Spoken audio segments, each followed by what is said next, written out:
যারা আল্লাহর রাস্তায় ব্যয় করে সুম্মা লা ইউতবিউনা মা আনফাকু মান্নাও ওয়ালা আদা, আর এই ব্যয়ের পরে তারা মান এবং আদা করে না। আরবি শব্দ মান্নুন কি? মান্নুন হচ্ছে মুখে খোঁটা দেওয়া, আর আদা হচ্ছে আচার ব্যবহারে কষ্ট দেওয়া। দান করলো, দান করার পরে মুখে খোঁটা দিল না, আচার ব্যবহারে কষ্ট দিল না। মুখে খোঁটা দেওয়া কেমন? মানুষ সাধারণত দান করলে এই ধরনের বাক্য ব্যবহারে অভ্যস্ত হয়ে যায় যে তোমাদের পরিবার তো আমার সাহায্যেই চলতেছে। মনে আছে তোমাকে আমি কতবার সহযোগিতা করেছি। এই যে দানের কথা স্মরণ করিয়ে দেওয়া তাকে যে আমি তোমাকে সহযোগিতা করেছি অথবা তোমাকে দান করেছি,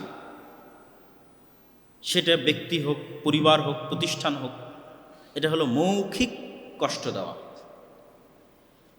আচার ব্যবহারে কষ্ট দেওয়া, যেমন আমরা অনেক সময় মানুষের আত্মসম্মান নষ্ট করি।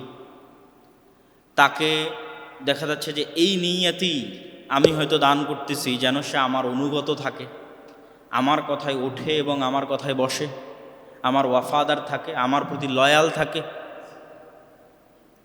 তো এই রিলেটেড যে বিষয়গুলো আছে এগুলো সব আচার ব্যবহারগত কষ্ট দেওয়া।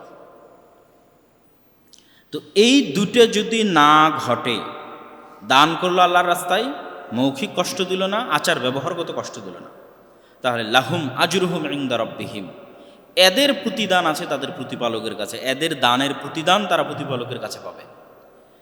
আর যদি মৌখিক কষ্ট এবং আচার ব্যবহারগত কষ্ট দেওয়ার মাধ্যমে তার দান নষ্ট করে দিয়েছে, তাহলে এটার প্রতিদান তার রবের কাছে পাবে না। তাহলে লাহুম আজরুহুম ইনদা রাব্বিহিম ওয়ালা খাউফুন আলাইহিম ওয়ালা হুম ইয়াহজানুন, তাদের কোনো ভয় নাই, তাদের কোনো দুশ্চিন্তা নাই। ভয় নাই কিসের? ভবিষ্যতের। দুশ্চিন্তা নাই কিসের? অতীতের। ভবিষ্যতের ভয় নাই মানে কাল কিয়ামতের মাঠে কি হবে এই ভয় নাই। অতীতের দুশ্চিন্তা নাই মানে টাকাটা যে ব্যয় করলাম এটার আফসোস নাই, টাকাটা যে দান করে দিলাম এটার আফসোস অন্তরে তৈরি হবে না। আর টাকা দান করে দিব, কি খাবো, পরকালে কি হবে, এই মর্মে কোনো ভয় তৈরি হবে না। তাহলে তাদের অন্তরে কোনো ভয় নাই এবং তাদের অন্তরে কোনো দুশ্চিন্তা নাই। এবং এই আয়াত থেকে আমাদের যেটা শিখতে হবে সেটা হচ্ছে, আমরা যদি মনে মনে চিন্তা করি যে আমি কাউকে সহযোগিতা করেছি এবং তাকে খোঁটা দিয়েছি কিনা, তাহলে এই আয়াত থেকে শিক্ষা এটাই যে খোঁটা দিয়ে থাকলে আল্লাহর কাছে ক্ষমা প্রার্থনা করা এবং ভবিষ্যতে না দেওয়া। এটা হচ্ছে এই আয়াত থেকে শিক্ষা। এর পরের আয়াতে আল্লাহ সুবহানাহু ওয়া তাআলা বলছেন, ধারাবাহিক দানের আয়াত প্রায় 10-15টা, কওলুম মা'রুফুন ওয়া মাগফিরাতুন খায়রুম মিন সাদাকাতিন ইয়াতবাউহা আযা। মানুষ যদি আপনার কাছে বারবার চাইতে আসে, বারবার আপনার পক্ষে দেওয়া সম্ভব না হয়, আপনি তাকে ফিরিয়ে দিতে চান, তো আল্লাহ বলছেন কওলুম মা'রুফ, যদি ভিক্ষুক অথবা মিসকিন অথবা যেখানে দান করতে চাচ্ছ না ফিরিয়ে দিতে চাচ্ছ, তাহলে কওলুম মা'রুফ, ভদ্র ভাষায় ফিরিয়ে দাও। ওয়া মাগফিরাহ, যে তোমার থেকে দান গ্রহণ করেছে তার কোনো আচরণ যদি তোমাকে কষ্ট দেয় তাহলে ক্ষমা করে দাও। যাকে তুমি দান করেছো তার কোনো আচরণ তোমাকে কষ্ট দিয়েছে, তার থেকে তুমি শুকরিয়া আদায় করেছিলে, শুকরিয়া করেনি, কৃতজ্ঞতা চেয়েছিলে, কৃতজ্ঞ থাকেনি, অকৃতজ্ঞ হয়ে গেছে, সাধারণত হয়। মাগফিরাহ, তাহলে ক্ষমা করে দাও। কেন? তুমি দান না করে তাকে উত্তম কথা বলে বিদায় করে দিচ্ছ, অথবা তার কোনো আচরণকে তার কোনো কষ্টদায়ক আচরণকে ক্ষমা করে দিচ্ছ, এইটা ওই দান করার চাইতেও বেশি নেকি ইয়াতবাউহা আযা, যে দান করে তুমি মানুষকে খোঁটা দিবে। এই আয়াতের অর্থ বুঝাতে না পারলে সেটা আমার ব্যর্থতা। এই আয়াতের অর্থ হচ্ছে আমি দান না করেই বেশি নেকি পাচ্ছি, এমন দানের চেয়ে, বা আমি যদি আরও স্পষ্ট বাংলায় বলি, অপমানজনক দানের চেয়ে সম্মানজনক প্রত্যাখ্যান আল্লাহর কাছে বেশি নেকিপূর্ণ। যে আমি একটা দান করলাম, দান করার পরে কথা শোনালাম, মিন সাদাকাতিন ইয়াতবাউহা আযা, কোরআনের আয়াত, দান করলাম, দান করে কথা শোনালাম, এইটার চাইতে বেশি নেকির কাজ দান করলাম না কিন্তু উত্তম ভাষায়, ভদ্র ভাষায় তাকে বিদায় করলাম, অথবা তার পক্ষ থেকে প্রাপ্ত কোনো কষ্টদায়ক আচরণকে ক্ষমা করে দিলাম। ওয়াল্লাহু গনিয়্যুন হালিম, আর আল্লাহ হচ্ছেন অমুখাপেক্ষী এবং সহনশীল। এইটার সাথে এই আয়াতকে আমরা রিলেট করব কি করে? প্রতিটা আয়াতের শেষে যে আল্লাহ তার গুণগুলো বলেন, এটা আয়াতের কথার সাথে কানেক্ট রেখে বলেন। তো এটার অর্থ হচ্ছে যে তুমি আল্লাহ যদি চান তাহলে তোমার মাধ্যম ছাড়াই যে কোনো দরিদ্র অসহায় মানুষকে তিনি রিজিকের ব্যবস্থা করে দিতে পারেন। গানি, তিনি অমুখাপেক্ষী। তোমার টাকা দিয়ে আরেকজনের ব্যবস্থা করে দিতে হবে, এটার মুখাপেক্ষী আল্লাহ সুবহানাহু ওয়া তাআলা নন। দানের সুযোগ দেওয়ার মাধ্যমে মূলত আল্লাহ তোমার উপরই দয়া করেছে। আর আল্লাহ সুবহানাহু ওয়া তাআলা হালিম, সহনশীল। তোমার কাছে একটা মানুষ বারবার আসলে তুমি বিরক্ত হতে পারো, কিন্তু মানুষ বারবার ভুল করলে আল্লাহ বিরক্ত হয় না। মানুষ বারবার চাইলে আল্লাহ বিরক্ত হন না, বরং আল্লাহ খুশি হন, মানুষের ভুলের উপর ধৈর্য ধরেন। তাহলে যেহেতু তুমি হালিমের বান্দা, সেহেতু তোমারও এই অভ্যাস করতে হবে যে দান গ্রহীতা যদি তোমাকে কষ্ট দেয় অথবা বারবার দান চাইতে আসে, তাহলে উত্তম ব্যবহার করার সবর রাখতে হবে।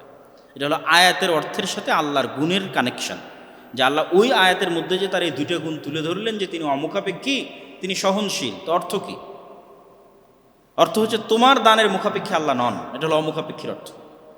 আর সহনশীল অর্থ হচ্ছে যেহেতু আল্লাহ নিজে তোমাদের সাথে সহনশীলতা করে, তো তুমি কেন আর এক মানুষের সাথে সহনশীলতা করবে না? তাহলে এই আয়াত থেকে আমাদের শিক্ষা কি? পরবর্তীতে কাউকে যদি ফিরিয়ে দিতে চাই, ভিক্ষুক হোক, মিসকিন হোক, মসজিদ মাদ্রাসা হোক, আত্মীয় স্বজন হোক, ভাষা হবে ভদ্র, এবং দান গ্রহীতার পক্ষ থেকে কোনো কষ্ট যদি আমি পাই, তাহলে আমার আচরণ হবে ক্ষমা। তাহলে ওই দানের চেয়ে আমি বেশি নেকি পাবো যে দান করে আমি মানুষকে খোটা দিয়েছি।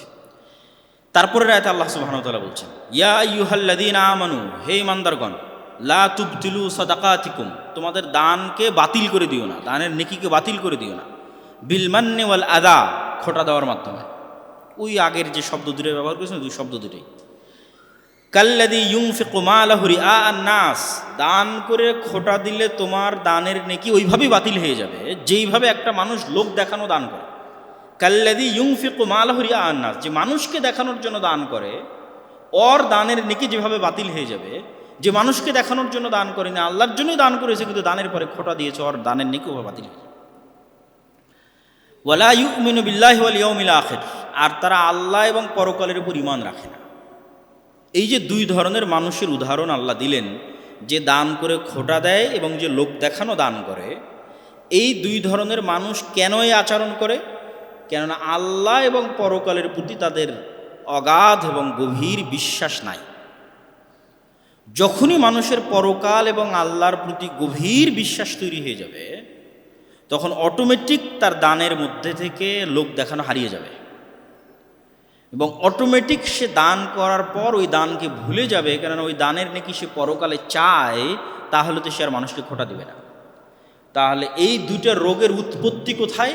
আল্লাহর উপর বিশ্বাস এখনো মজবুত হয়নি, আল্লাহকে ভালোভাবে এখনো চিনিনি। ওয়াল ইয়াউমিল আখির, পরকালের উপর বিশ্বাস এখনো মজবুত হয়নি, আল্লাহই বলতেছে। এবার আল্লাহ বাস্তব উদাহরণ দিচ্ছেন যে যারা এই ধরনের দান করবে তাদের দানগুলো কেমন বাতিল। ফামাসালুহু কামাসালি সফওয়ানিন আলাইহি তুরাব, মনে করো একটা পাথর, যেই পাথরের উপর হালকা মাটির আস্তরণ পড়েছে। মাটির আস্তরণে পাথরটি এমনভাবে ঢেকে আছে, মনে হচ্ছে এটা একটা উর্বর জমি অথবা উর্বর মাটি, মনে হচ্ছে এখানে বীজ রোপণ করলেই ফসল হবে। এবং এই অবস্থা দেখে কৃষক সেখানে বীজ রোপণ করলেও, বীজ ছিটিয়ে দিলেও, বীজ ছিটিয়ে দেওয়ার কিছুক্ষণ পরে ঝুম বৃষ্টি, আল্লাহ কোরআনে বলছেন ফাআসাবাহু ওয়াবিল, অবিল মানে ভয়ঙ্কর মুষলধারে বৃষ্টি। ঝুম বৃষ্টিতে ওই পাথরের উপরে যে মাটির আস্তরণ ছিল, বীজ সহ মাটির আস্তরণ সরে পড়ে গেল। ফাতারাকাহু সলদা, এখন শুধু পাথর খসখসে রুক্ষ অনুর্বর পাথর হয়ে রইল। তো এই যে আল্লাহ সুবহানাহু ওয়া তাআলা উদাহরণটা দিলেন, এই উদাহরণ দিয়ে তিনি বলছেন লা ইয়াকদিরুনা আলা শাইইম মিম্মা কাসাবু, এই কৃষক যেমন এই পাথরের উপর থাকা মাটির আস্তরণে বীজ রোপণ করে ব্যর্থ হয়ে গেল, বৃষ্টিতে সব ধুয়ে মুছে সাফ হয়ে গেল, মানুষ যখন দান করে খোটা দিবে এবং রিয়াপূর্ণ দান করবে, তখন বাহ্যিক অবস্থাটা এরকম, বিশাল বড় ব্যানার, সুন্দর ছবি, প্রশংসা, মানুষের স্বীকৃতি, সবাই মনে করছে বিশাল কাজ করতেছে, বাহ্যিক অবস্থাটা এরকমই সুন্দর, কিন্তু যখন কিয়ামতের মাঠে উঠবে তখন তার এই দান হবে অনুর্বর পাথরের ভূমির মতো, কিচ্ছু নাই, সাফান সাফা, কিছু নাই। অথচ দুনিয়াতে মনে হচ্ছিল না আমি কত ভালো কাজ করতেছি, কিন্তু পরকালে উঠে দেখলাম কিছুই নেই। আয়াতের অর্থটা কি, লা ইয়াকদিরুনা আলা শাইইম মিম্মা কাসাবু, এরা পরকালে কিছুই পাবে না যা দুনিয়াতে অর্জন করার চেষ্টা করেছিল, দুনিয়াতে কাজ করে যেটা পরকালে অর্জন করতে চাইছিল কিছুই পাবে না। ওয়াল্লাহু লা ইয়াহদিল কওমাল কাফিরিন, আর আল্লাহ কাফেরদেরকে হেদায়েত দেন না। এখানে কাফের বলতে কি, আল্লাহ সুবহানাহু তাআলার যে কোনো নিয়ামতের নাশুকরি হচ্ছে কুফরি। তো আল্লাহ সুবহানাহু তাআলার নেয়ামত হচ্ছে ধন সম্পদ, এই ধন সম্পদের মানুষ বিভিন্নভাবে কুফরি করতে পারে।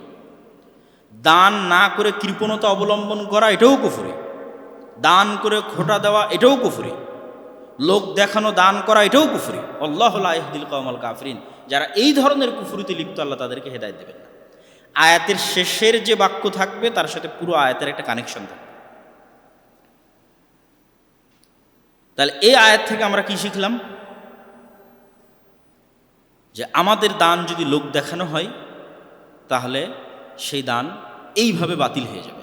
এই জন্য আমাদের একটা দানের অংশ অবশ্যই গোপন থাকতে হবে। এটা হলো এই আয়াত থেকে শিক্ষা। পরের আয়াতে আল্লাহ সুবহানাহু ওয়া তাআলা বলেছেন, ওয়া মাসালুল লাযীনা ইউনফিকুনা আমওয়ালাহুম ইবতিগাআ মারদাতিল্লাহ। এখন তো উদাহরণ দিলেন লোক দেখানো আমলের, লোক দেখানো দানের, এবার উদাহরণ দিচ্ছেন যে দান সত্যি আল্লাহর জন্য হয়েছে, সেই দানটা কেমন। মাসালুল লাযীনা ইউনফিকুনা আমওয়ালাহুম ইবতিগাআ মারদাতিল্লাহ, যারা তাদের টাকা ব্যয় করেছে শুধু আল্লাহর সন্তুষ্টির জন্য, মারদাতিল্লাহ শুধু আল্লাহর সন্তুষ্টির জন্য, ওয়া তাসবীতাম মিন আনফুসিহিম, এবং তাদের অন্তরের যে স্থিতিশীলতা এইটা এই দানের সাথে যুক্ত আছে, অন্তরের দৃঢ় বিশ্বাস এই দানের সাথে যুক্ত আছে। তাহলে দুইটা শর্ত পাওয়া গেল। দুইটা শর্তের ব্যাখ্যা কি? প্রথম শর্ত হচ্ছে মানুষের প্রশংসা বা সামাজিক সম্মান পাওয়ার উদ্দেশ্যে নয়, বরং শতভাগ আল্লাহর জন্য দান করেছে, এটা হলো প্রথম শর্ত। দ্বিতীয় শর্ত হচ্ছে অন্তরের দৃঢ়তা দ্বারা উদ্দেশ্য কি, যার অন্তরের দৃঢ়তা নাই সে দান করার পরে খোটা দেয়, যার অন্তরের দৃঢ়তা নাই সেই দানের উপর অহংকার করে, যার অন্তরের দৃঢ়তা নাই সেই দানকারীকে নিজের অধীনস্থ গোলাম রাখতে চায়, দান গ্রহীতাকে। তাহলে অন্তরের দৃঢ়তা এবং আল্লাহর সন্তুষ্টি দুইটা একত্রিত হলে লোক দেখানো বাদ হয়ে যাবে, দান করে খোটা দেওয়া বাদ হয়ে যাবে, নাফসের রোগ থেকে মুক্ত হয়ে যাবে।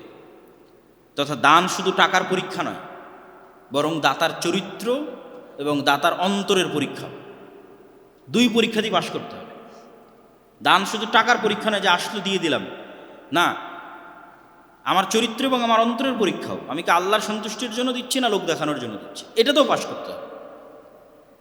আমি কি দান করে মানুষকে খোটা দিচ্ছি, অহংকার করতেছি, খারাপ ব্যবহার করতেছি দান গ্রহীতার ওপর, ওই চরিত্রের পরীক্ষা তো পাশ করতে হবে।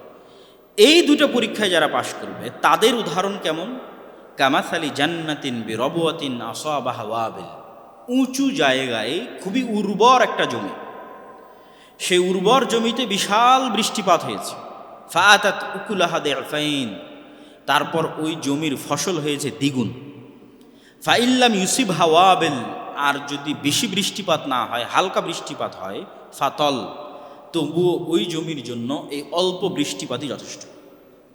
তো যারা কৃষি সম্পর্কে অভিজ্ঞ তারা খুব ভালোভাবে জানে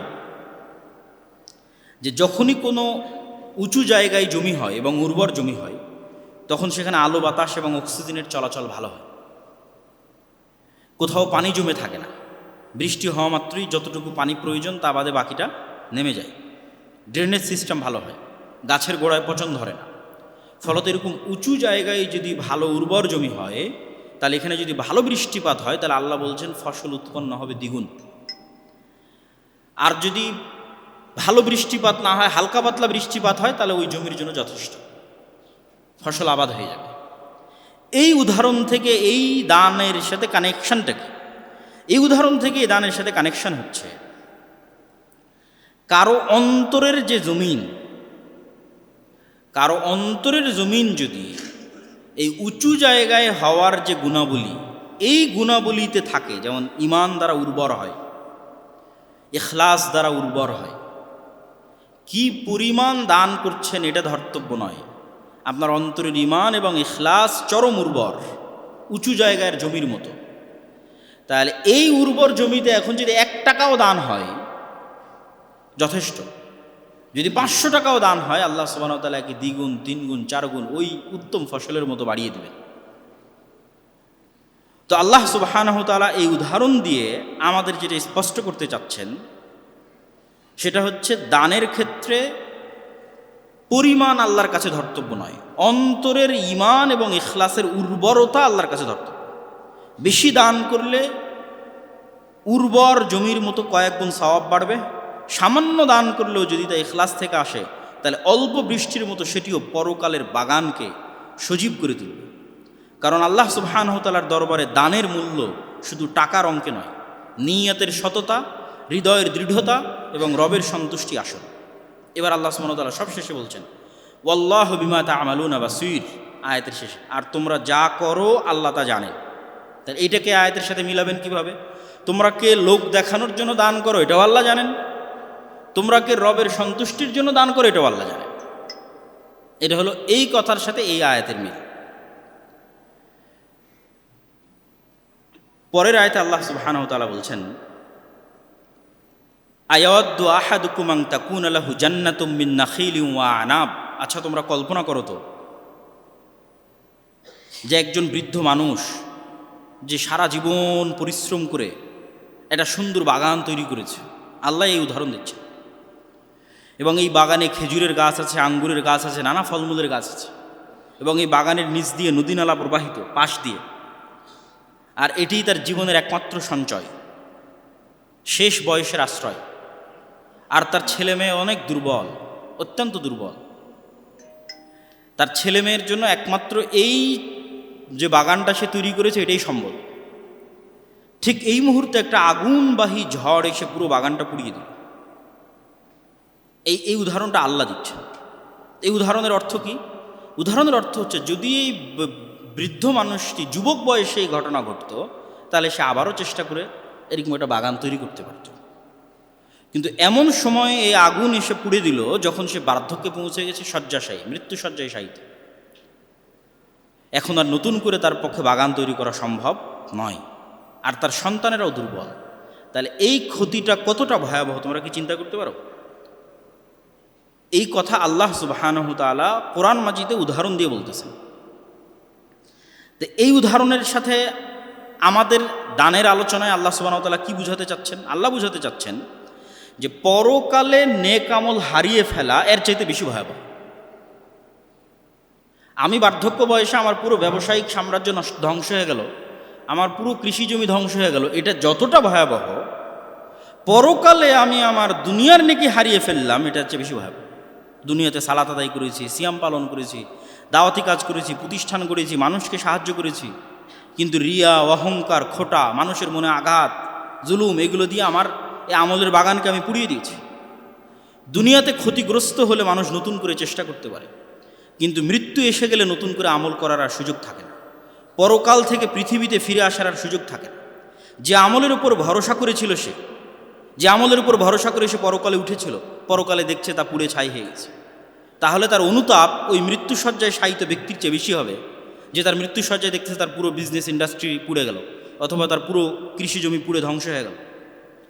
এই আয়াত শুধু দানের জন্য, দানের ব্যাপারে নয়, সকল নেক আমলের ব্যাপারে আল্লাহ সুবহানাহু ওয়া তাআলার পক্ষ থেকে সতর্কতা, যে শুধু নেক আমল করেই তুমি ক্ষান্ত হয়ে গেলে না, ওই নেক আমলকে রক্ষাও করতে হবে। কি থেকে রক্ষা করতে হবে? রিয়া, অহংকার, জুলুম, মানুষকে কষ্ট দেওয়া, এগুলো থেকে বাঁচানোর মাধ্যমে ওই নেক আমলটাকে রক্ষা করতে হবে, যাতে পরকালে উঠে না দেখো যে পুড়ে ছাই হয়ে গেছে, কেন তখন আর ফিরে এসে আমল করার সুযোগ থাকবে।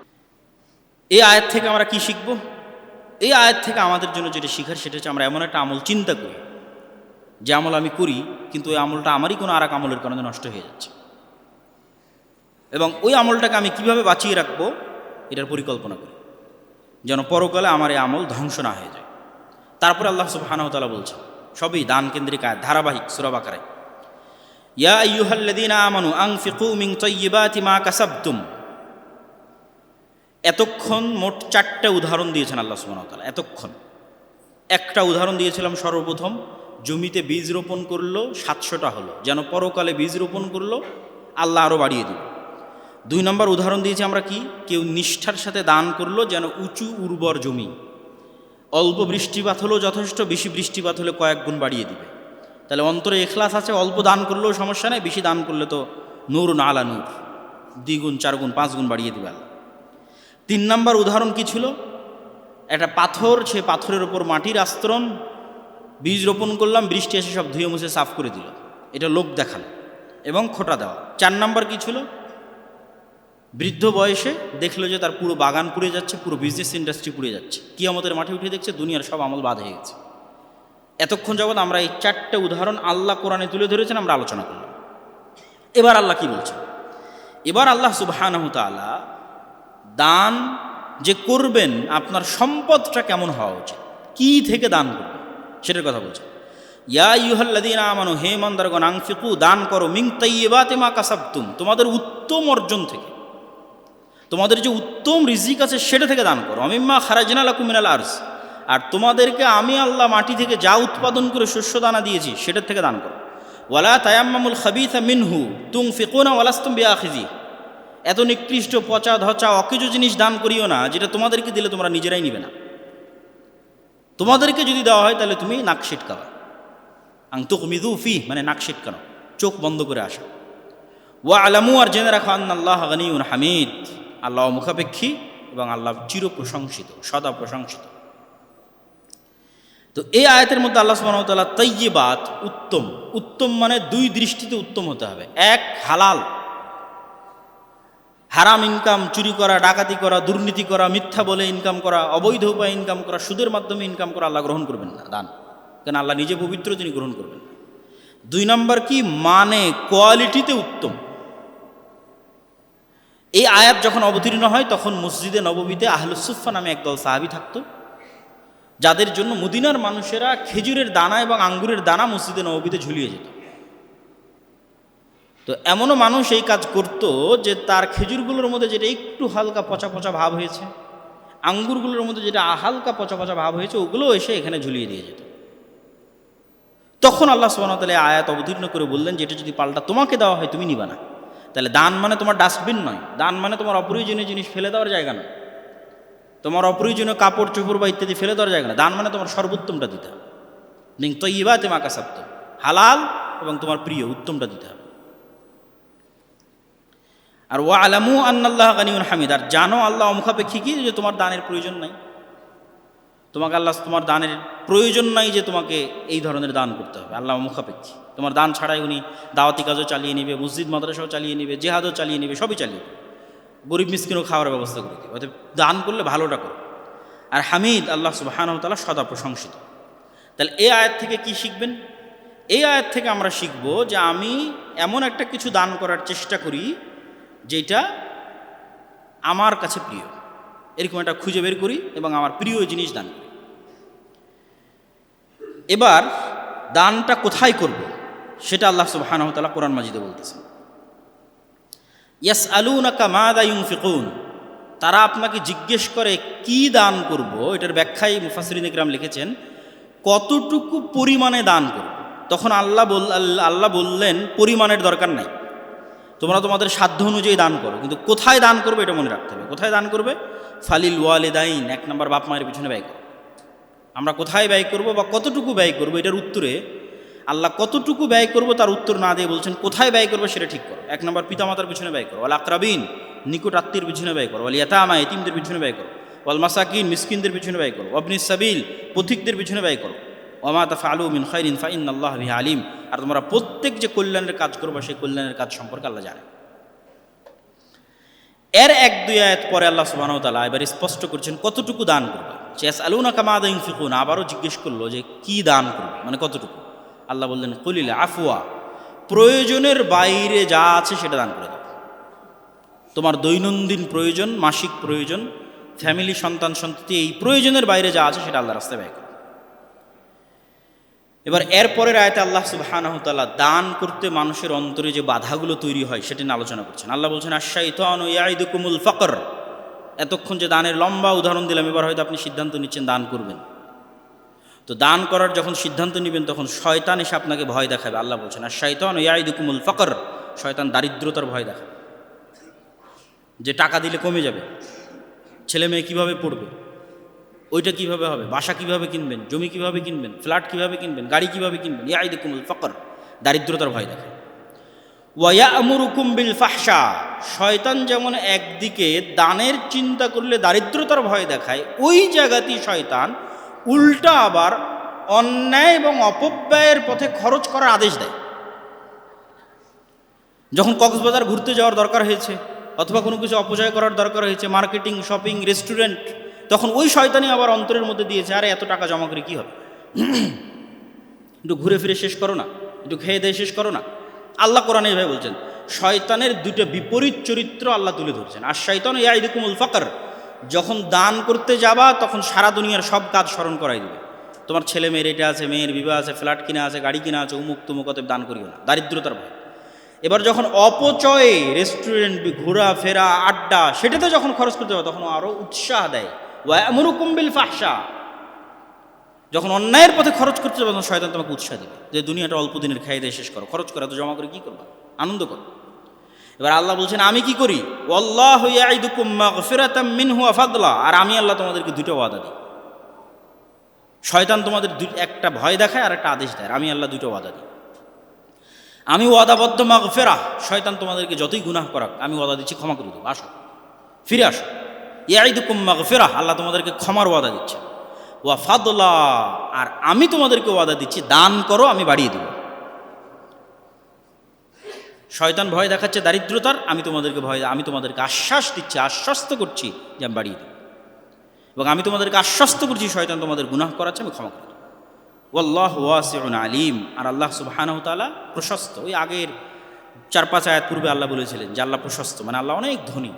যেটা একটা হাদিসে এসেছে যে সারা পৃথিবীর সব মানুষ এক জায়গায় একত্রিত হয়ে যদি তাদের সকল চাওয়া আল্লাহর কাছে চায়, আর আল্লাহ যদি সব একবারে দিয়ে দেয়, একদম আদম থেকে কিয়ামত পর্যন্ত সকল মানুষ জিন সবার চাওয়া যদি আল্লাহ একবারে পূরণ করে দেয়, তাহলে সমুদ্র থেকে সুঁই ডুবিয়ে উঠালে যতটুকু সমুদ্রের পানিতে কমতি হবে, আল্লাহর ধন ভাণ্ডারে অতটুকু কমতি হবে না। এটাই হলো ওয়াসে, আমি প্রশস্ত, আমার কাছে কমতি নাই, অতএব আমার কাছে প্রতিদান চাও। আর আল্লাহ সুবহানাহু ওয়া তাআলা ওয়াদা দিলে তিনি লঙ্ঘন করেন না। তাহলে এই আয়াত থেকে শিক্ষা কি লেখেন, চিন্তা করেন যে কি অর্থ আপনি অপ্রয়োজনে ব্যয় করতেছেন, আবার ঠিক ওই অর্থটা আপনি দান করতে গেলে ভয় পাচ্ছেন। অপ্রয়োজনের ব্যয় কমান, আল্লাহর রাস্তায় দান করেন। তারপর আল্লাহ সুবহানাহু ওয়া তাআলা বলছেন, ইউতিল হিকমাতা মান ইয়াশা ওয়া মান ইউতাল হিকমাতা ফাকাদ উতিয়া খায়রান কাসীরা। এটা মোটামুটি আলোচনার আল্লাহ শেষের দিকে চলে এসেছে। এটার একটা আলামত হচ্ছে এই ধরনের কথা। আল্লাহ বলছেন যে এই যে দানের উপর এত লম্বা আলোচনা, কোথায় দান করতে হবে, কতটুকু দান করতে হবে, পবিত্র জিনিস থেকে দান করতে হবে, দান করে খোটা দেওয়া যাবে না, দান করে মানুষকে কষ্ট দেওয়া যাবে না, আল্লাহর সন্তুষ্টির জন্য দান করতে হবে, শয়তান তোমাদের ভয় দেখাতে পারে, আল্লাহর আশায় আশ্বস্ত থাকো, এত চিন্তা করার ক্ষমতা কার আছে? ইউতিল হিকমাতা মান ইয়াশা, আল্লাহ যাকে হিকমত দেয় সে এই জিনিসগুলো বুঝতে পারবে। ওয়া মান ইউতাল হিকমাতা ফাকাদ উতিয়া খায়রান কাসীরা, আর যাকে আল্লাহ হিকমত দিয়েছে তাকে আল্লাহ অসংখ্য কল্যাণ দিয়েছে। ওয়া মা ইয়াযাক্কারু ইল্লা উলুল আলবাব, আর এরকম হিকমত ছাড়া, প্রজ্ঞা ছাড়া, জ্ঞান ছাড়া আল্লাহর আয়াত থেকে কতজনই বা শিক্ষা নিতে পারে? আল্লাহর আয়াত থেকে তারাই শিক্ষা নিতে পারে যাদের এত কিছু চিন্তা করার, গবেষণা করার, বুঝার ক্ষমতা আল্লাহ সুবহানাহু ওয়া তাআলা তাদেরকে দিয়েছে। ওয়া মা আনফাকতুম মিন নাফাকাতিন আও নাযারতুম মিন নাযারিন ফাইন্নাল্লাহা ইয়ালামুহু ওয়া মা লিয-যালিমিনা মিন আনসার। তোমরা দান করো অথবা মানত পূরণ করো, আল্লাহ সুবহানাহু ওয়া তাআলা সেটা জানেন। ওয়া মা লিয-যালিমিনা মিন আনসার, আর জালেমদের কোনো সাহায্যকারী নাই। অনেক সময় মানুষের মনে হতে পারে যে আমি গোপনে দান করলাম, আল্লাহ হয়তো জানেন না। না, আল্লাহ বলতেছেন তুমি গোপনে করো, মানত মানো, প্রকাশ্যে করো, সদা সর্বদা আল্লাহ জানেন যে তুমি কি দান করছো। আর জালেমদের সাহায্যকারী নাই। কিসের জুলুম? দান না করেও জুলুম হতে পারে, দান করেও জুলুম হতে পারে, দানের নামেও জুলুম হতে পারে। দান না করে জুলুম কি? ওই যে অর্থ আটকে রাখলো, কৃপণতা, জুলুম। আর দান করে জুলুম কি? তা তো আপনারা শুনলেনই, বিস্তারিত আলোচনা আল্লাহ করলেন যে দান করেও কীভাবে জুলুম হয়। তারপরে রাতে আল্লাহ সুবহানাহু ওয়া তাআলা বলছেন, ইন তুবদুস সাদাকাত ফানি'ম্মা হিয়া, তোমরা যদি প্রকাশ্যে দান করতে চাও খুব ভালো কথা, কোনো সমস্যা নেই। গোপনে রিয়ার ভয় বা ইত্যাদির ভয়ে গোপনেই দান করতে হবে, এটা যদি কেউ ভুল মেসেজ নিয়ে থাকে, তাহলে আল্লাহ বলছেন ইন তুবদুস সাদাকাত ফানি'ম্মা হিয়া, যদি প্রকাশ্যে দান করতে চাও কোনো সমস্যা নাই। ওয়াইং তুখফুহা ওয়া তুতুহাল ফুকারা, আর যদি গোপন রাখতে চাও এবং গোপনে দান করো ফাহুয়া খায়রুল লাকুম, তাহলে এটা বেশি উত্তম। প্রকাশ্যে দান করলে কোনো সমস্যা নাই, কিন্তু গোপন রাখলে বেশি উত্তম। ওয়া ইউকাফির আনকুম মিন সাইয়্যাতিকুম, তোমাদের দানের মাধ্যমে আল্লাহ সুবহানাহু ওয়া তাআলা তোমাদের গুনাহকে মিটিয়ে দিবেন। ওয়াল্লাহু বিমা তা'মালুনা খাবীর, আর তোমরা যাই করো না কেন সে সম্পর্কে আল্লাহ সুবহানাহু ওয়া তাআলা খুবই অবগত। প্রকাশ্যে দান করলে কি নিয়তে দান করতেছো, রিয়া না সত্যি আল্লাহর সন্তুষ্টি, সেটাও আল্লাহ জানেন। আর যদি গোপনে দান করতেছো সেটাও আল্লাহ সুবহানাহু ওয়া তাআলা জানেন। তারপরে রাতে আল্লাহ সুবহানাহু ওয়া তাআলা বলছেন, লাইসা আলাইকা হুদাহুম ওয়ালাকিন্নাল্লাহ ইয়াহদি মান ইয়াশা ওয়া মা তুনফিকু মিন খাইরিন ফালিআনফুসিকুম ওয়া মা তুনফিকুনা ইল্লা ইবতিগা ওয়াজহিল্লাহ ওয়া মা তুনফিকু মিন খাইরিন ইউওয়াফা ইলাইকুম ওয়া আনতুম লা তুযলামুন। এত লম্বা দানের নির্দেশনা আসার পর কিছু কিছু সাহাবী দান করতে উদ্বুদ্ধ হলেন, কিন্তু নিজের অমুসলিম কাফের মুশরিক আত্মীয় স্বজনকে দান করলেন না বা করতে চাচ্ছেন না। অথচ অমুসলিম কাফের মুশরিক আত্মীয় দানের হকদার, মানে অসহায় গরিব। কেন করতে চাচ্ছেন না? করব যদি ইসলাম গ্রহণ করে এই মানসিকতা থেকে। এবার আল্লাহ সুবহানাহু ওয়া তাআলা বলছেন, লাইসা আলাইকা হুদাহুম, হেদায়েতের দায়িত্ব তো আমি তোমাদেরকে দেইনি। ওয়ালাকিন্নাল্লাহ ইয়াহদি মান ইয়াশা, হেদায়েত তোমাদের দায়িত্ব দাওয়াত দেওয়া, হেদায়েত দেওয়ার দায়িত্ব আল্লাহর। আল্লাহ যাকে ইচ্ছা তাকে হেদায়েত দেন।